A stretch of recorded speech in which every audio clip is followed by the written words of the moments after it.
ये हमारे सामने एक क्वेश्चन है जो नीट 1994 में पूछा गया है, जो एआईपीएमटी का एग्जाम होता था। Find the equivalent resistance between A and B. हमारे पास ये सर्किट है जिसमें ये ए पॉइंट है, ये बी पॉइंट है एंड बाकी पॉइंट भी यहाँ पे दिए गए हैं। यहाँ पे आप लोग देख सकते हैं हर रेजिस्टेंस की वैल्यू यहाँ पे ओम में लिखी हुई है, तो हमें इन ए और बी के बीच में इक्विवेलेंट रेजिस्टेंस बताना है। ये क्वेश्चन बहुत ईजी है, डायग्राम आप लोगों को देखने पे बड़ा लग सकता है, लेकिन ये क्वेश्चन बहुत आसान है, इवन आप लोगों को पेन चलाने की जरूरत भी नहीं है।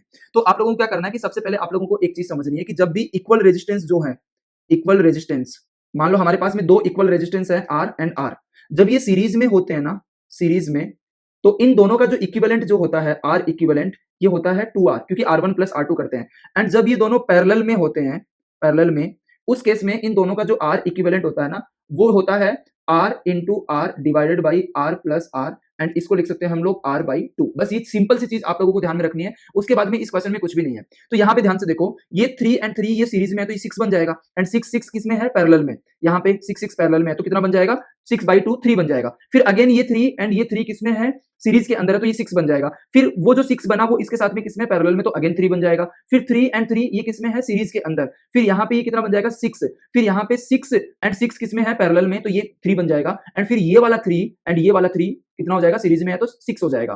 फिर फाइनली हमारे सामने जो डायग्राम आएगा ना, वो डायग्राम कुछ ऐसा आएगा जहां पे हमारे पास में ए एंड बी के बीच में एक तो ये 3 ओम रेजिस्टेंस बच जाएगा, एंड एक यहाँ पे इन दोनों का जो रिजल्टेंट आएगा ना, वो कुछ आ जाएगा यहाँ पे 6।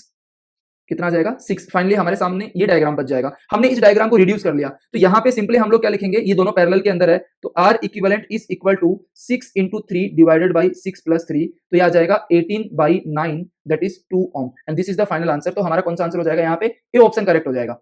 तो यहाँ पे पैरेलल में जब होते हैं ना, तो आप लोगों को याद रखना है, यहाँ पे ध्यान से देखो, R equivalent 1/R1 plus 1/R2, यहाँ पे जब एलसीएम लेके आप लोग लिखोगे ना, तो R इक्विवेलेंट का फॉर्मूला आता है R1 R2 divided by R1 plus R2 for two resistance, ये आप लोगों को पता होगा।